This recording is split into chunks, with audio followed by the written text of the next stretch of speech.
நாம் இந்த பதிவில் பெயர்ச்சி அடையும் குரு பகவான் உங்கள் ராசிக்கு என்னென்ன சுப மற்றும் அசுப பலன்களை தரப்போகிறார், அதற்கான பரிகாரம் என்ன என்பதனை பற்றி விரிவாக காண்போம். உங்கள் வாழ்வில் வளமும் நலமும் செல்வ செழிப்பும் பெற எல்லாம் வல்ல இறைவனை உளமாற வேண்டி விரும்பி கேட்டுக்கொள்கிறேன். ஒருவரின் ஜாதகத்தில் எந்த கிரகம் உங்களுக்கு சாதக பலன் தருதோ இல்லையோ, ஆனால் குரு கிரகத்தின் நற்பலன்களை கொண்டவர்கள் சிறிது கஷ்டத்தை சந்தித்தாலும் வாழ்க்கையில் முன்னேறி விடுவார்கள்.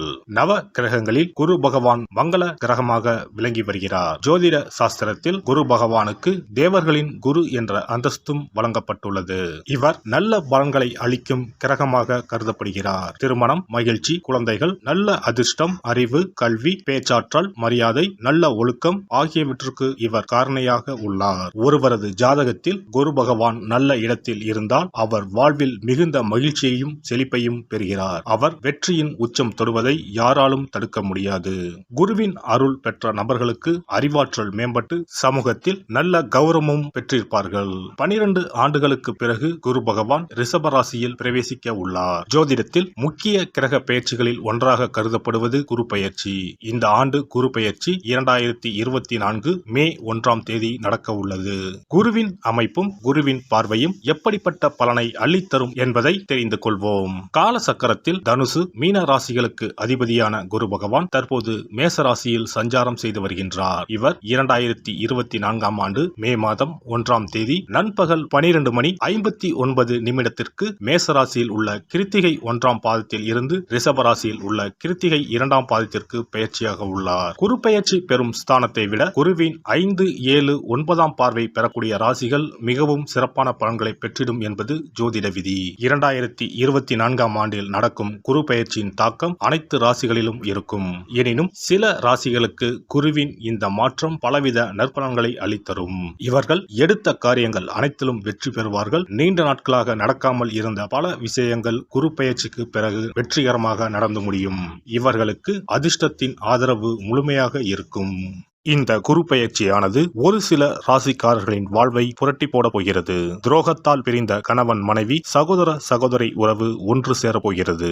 நட்பு என்னும் நஞ்சால் உங்கள் உறவை பிரித்த துரோகியை இனம் கண்டு உண்மையான உறவு யார் என்பதனை அறிந்து கொள்வீர்கள். நஷ்டம் மட்டுமே பார்த்த வியாபாரிகள் திடீர் லாபத்தை அடைய உள்ளீர்கள். திடீர் லாட்டரி அடித்தது போல லாபம் இரட்டிப்பாகும். சனி பார்வையினால் ஏற்படும் காம சிந்தனைகள் இந்த குரு பெயர்ச்சியினால் சரியாகும். தகாத பெண் உறவை தவிர்த்து ஆன்மீக பயணத்தை தொடர்வீர்கள். சதி எதுவாக இருந்தாலும் அதை முறியடிப்பது சிவனின் விதியாகும். சிவனின் துணை இருந்தால் எதிரில் யமனே வந்தாலும் சமாளித்து வெற்றி அடையலாம். இனி உங்கள் ராசிக்கான பலன்கள் என்ன என்பதனையும் அதற்கான பரிகாரம் என்ன என்பதனையும் பார்ப்போம். கன்னிராசி அன்பர்களே, அஷ்டமஸ்தானத்தில் சஞ்சரிக்கும் குரு பகவான் கன்னி ராசிக்கு 9ஆம் வீடான பாக்கியஸ்தானத்திற்கு செல்ல போகிறார். மே 1ஆம் தேதி முதல் கன்னி ராசிக்காரர்களுக்கு தடைகள் விலகும் காலம் வந்துவிட்டது. குரு பகவான் உங்கள் ராசியை பார்வையிடுகிறார். கூடவே உங்கள் ராசிக்கு 3 மற்றும் 5ஆம் வீட்டையும் பார்வையிடுகிறார். அதிர்ஷ்டமும் நன்மைகளும் தேடி வரப்போகிறது. 9ஆம் வீட்டில் அமரப்போகும் குரு உங்கள் ராசியில் அமர்ந்துள்ள கேதுவை பார்வையிடப் போவதால் சுப காரியங்கள் அதிகம் நடைபெறும். 2025ஆம் ஆண்டு மே மாதம் வரைக்கும் ஓராண்டு காலத்திற்கு ராஜயோகம்தான்.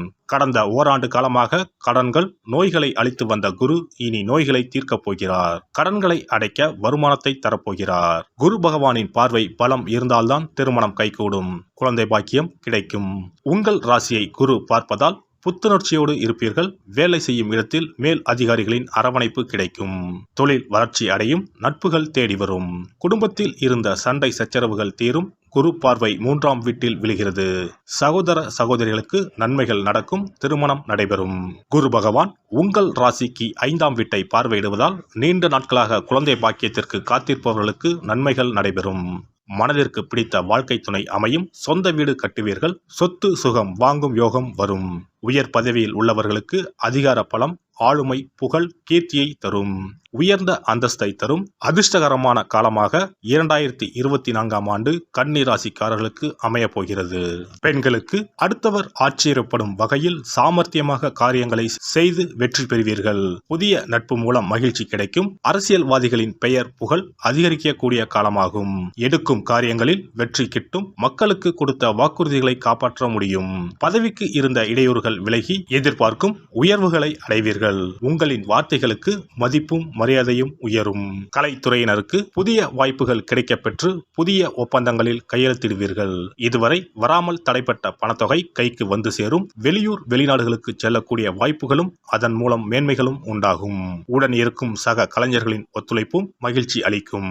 மாணவர்களுக்கு படிப்பில் முன்னேற்றம் காணப்படும். விளையாட்டு மற்றும் பொழுதுபோக்குகளில் ஆர்வம் உண்டாகும். உத்திரம் நட்சத்திரம். இந்த குரு பெயர்ச்சியால் கடந்த காலத்தில் உங்களை விட்டு சென்றவர்கள் விரும்பி வந்து சேருவர். உறவு பலப்படும். தொலைபேசி தொடர்பு மூலமாக சிலர் புதிய தொழில் ஒப்பந்தங்களை ஏற்படுத்தி லாபம் தேடும் முயற்சியில் ஈடுபடலாம். குடும்பத்தில் மகிழ்ச்சிக்கு குறை இருக்காது. சுப நிகழ்ச்சிகள் இடம்பெறும். அஸ்தம் நட்சத்திரம். இந்த குரு பெயர்ச்சியால் சில அத்தியாவசிய தேவைகளுக்கு செலவு செய்ய பண பற்றாக்குறையை சந்திக்கலாம். ஒரு பிரச்சனை முடிந்ததும் இன்னொரு பிரச்சனை உருவாகலாம். ஆனாலும் மகிழ்ச்சியாக இருப்பீர்கள். உங்கள் பிரச்சனைகள் எவ்வளவு இருந்தாலும் தோல்வியும் தோய்வும் இல்லாமல் சமாளித்து ஜெயிக்கலாம். சித்திரை நட்சத்திரம். இந்த குரு பெயர்ச்சியால் எடுத்த காரியங்களில் உடனே வெற்றி ஏற்படும். சில காரியங்களில் தாமதமாக வெற்றி ஏற்படும். உங்கள் விடாமுயற்சிதான் உங்களுக்கு வெற்றியை தேடித்தரும். பழகும் நண்பர்களை எடை போட முடியாது. வெளுத்தது எல்லாம் பால் என்று நம்பும் உங்கள் பெருந்தன்மையை கொஞ்சம் ஒதுக்கி வைக்கவும். குரு பெயர்ச்சி சிறப்பு பரிகாரம். ஜாதகத்தில் குரு நல்ல இடத்தில் இல்லாமல் இருந்தாலோ கோசார ரீதியாக கொடூரமானவராக இருந்தாலோ குரு தோஷம் நீங்க பரிகாரம் செய்ய வேண்டும். தீய பலன்கள் குறையவும் நல்ல பலன்கள் அளவுக்கு அதிகமாக நடைபெறவும் குரு பகவானுக்கு செய்யும் பரிகார முறைகள் உதவும். வியாழக்கிழமை தோறும் தட்சிணாமூர்த்தி வழிபாடு செய்வது சிறப்பான பலன்களை கொடுக்கும். வியாழன் அன்று குரு ஓரையில் நல்ல நேரத்தில் குருவிற்கு உரிய கோலத்தை வடகிழக்கு திசையில் கோலமிட்டு அதன் மேல் முல்லை மலர்கள் பரப்பி குரு எந்திரத்தை வைத்து அதற்கு முல்லை மலர் சூட்டி சந்தன பொட்டிட்டு பொன்னிற தட்டில் கொண்டை கடலை வைத்து தூப தீபம் காட்டி குரு காயத்ரி மந்திரத்தை 108 முறை மன ஒருமையுடன் கூறினால் குருவால் ஏற்பட்ட தீய பலன்கள் விலகும். நல்ல பலன்கள் மேலும் மேலும் அதிகரிக்கும். வியாழக்கிழமை அன்று வீட்டில் நெய் தீபம் ஏற்றி வழிபடுதல். குருவுக்கு உரிய வஸ்திரம் தானியம் கொண்டு வழிபடுதல் நல்லது. வியாழன் அன்று குரு பகவானுக்கு சிறப்பு அபிஷேகம் செய்து மஞ்சள் நிற ஆடை அணிவித்து புஷ்பராகம் வெண் முல்லை மலர்களால் அலங்கரித்து குருவுக்கு உரிய மூல மந்திரத்தினை ஓதி வணங்கி வர குரு கிரக தோஷம் நீங்கும். மஞ்சள் நிற ஆடையை உடுத்துவது, புஷ்பராக மணியை அணிவது, மஞ்சள் நிற ஆடை, கடலை, தானியம் ஆகியவற்றை தானம் செய்வது, வியாழக்கிழமைகளில் விரதங்களை மேற்கொள்வது ஆகியவற்றால் குருதோஷ பரிகாரங்களை செய்யலாம். உங்களால் முடிந்த அளவிற்கு ஏழை எளியோருக்கு தானம் தர்மம் செய்தால் வாழ்க்கையில் அமைதி கிடைக்கும். தினந்தோறும் அல்லது வாரத்தில் ஒரு முறையாவது பசுமாட்டிற்கு அகத்திக்கீரை, அருகம்புல், வாழைப்பழம் போன்றவற்றை உணவாக கொடுத்து வருவது ஜாதகத்தில் இருக்கின்ற குரு பகவானின் நிலையை மிக விரைவில் வலிமைப்படுத்தக்கூடிய ஒரு சிறப்பு பரிகாரமாக கூறப்படுகிறது. ஜாதகத்தில் குரு வலிமை இழந்திருக்கும் நிலையில் வியாழக்கிழமைகளில் அவருக்கு உரிய மஞ்சள் நிறத்தில் இருக்கும் லட்டுகளை வாங்கி தட்சிணாமூர்த்திக்கு நைவேத்தியம் செய்து கோவிலுக்கு வரும் பக்தர்களுக்கு வழங்குவதும் மங்களகரமான மஞ்சள் நிற பொருட்களை பிறருக்கு தானம் கொடுப்பதும் சிறந்த பரிகாரங்களாகும். குரு பகவானின் பரிபூர்ணமான அருள் கிடைக்க கோவில்களில் நடைபெறும் யாக பூஜைகளுக்கு தேவையான பொருட்களை வாங்கி தரலாம். ஒரு முறையாவது ஆலங்குடி சென்று குரு பகவானை வழிபாடு செய்து வாருங்கள். அல்லது தஞ்சாவூர் அருகே இருக்கக்கூடிய திட்டைக்கு சென்று ராஜகுருவாக இருக்கும் குரு பகவானை வணங்கினால் மலையளவு இருக்கக்கூடிய கஷ்டங்கள் கூட கடுகளவு குறையும். குலதெய்வ வழிபாடு நன்மை பயக்கும். முடிந்தால் மாதம் ஒரு முறை குலதெய்வ கோவிலுக்கு சென்று வழிபட்டு வருவது நல்லது. ஒரு முறை திருச்செந்தூர் சென்று முருகப்பெருமானை வழிபட்டு வந்தால் இந்த குரு பெயர்ச்சி சிறப்பான பலன்களை தரும். உங்களின் வாழ்க்கையில் பொருள் ஈட்டும் முயற்சிகள் அனைத்தையும் வியாழக்கிழமைகளில் தொடங்குவதும் நல்ல பலனை கொடுக்கும். குறிப்பாக வியாழக்கிழமைகளில் வருகின்ற ஏகாதசி தினங்களில் நற்காரியங்களை தொடங்கினால் நன்மைகளை பெறலாம். வியாழக்கிழமைகளில் தங்கள் சக்திக்கு இயன்ற அளவில் அன்னதானம் செய்வது குரு பகவானின் நல்லருளை உங்களுக்கு பெற்றுத்தரும். அன்னதானம் செய்வதன் காரணமாக உங்கள் ஜாதகத்தில் இருக்கின்ற குரு கிரக தோஷங்கள் நீங்கி குரு கிரகத்தை பலப்படுத்தி உங்கள் வாழ்க்கையில் நீங்கள் விரும்பிய பலன்கள் தங்க தடையில்லாமல் கிடைக்கச் செய்யும். எல்லாம் வல்ல இறையருளால் நீங்களும் உங்கள் அன்பு குடும்பமும் உடல் நலம், நீலாயுள், நிறை செல்வம், உயர் புகழ், மெய்ஞானம் ஓங்கி வாழ்க வளமுடன். இந்த வீடியோ உங்களுக்கு பிடிச்சிருந்தா லைக் பண்ணுங்க, ஷேர் பண்ணுங்க அண்ட் சப்ஸ்கிரைப் பண்ணுங்க. பக்கத்துல இருக்க பெல் ஐகானை கிளிக் பண்ணுங்க. நன்றி, வணக்கம், வாழ்க வளமுடன்.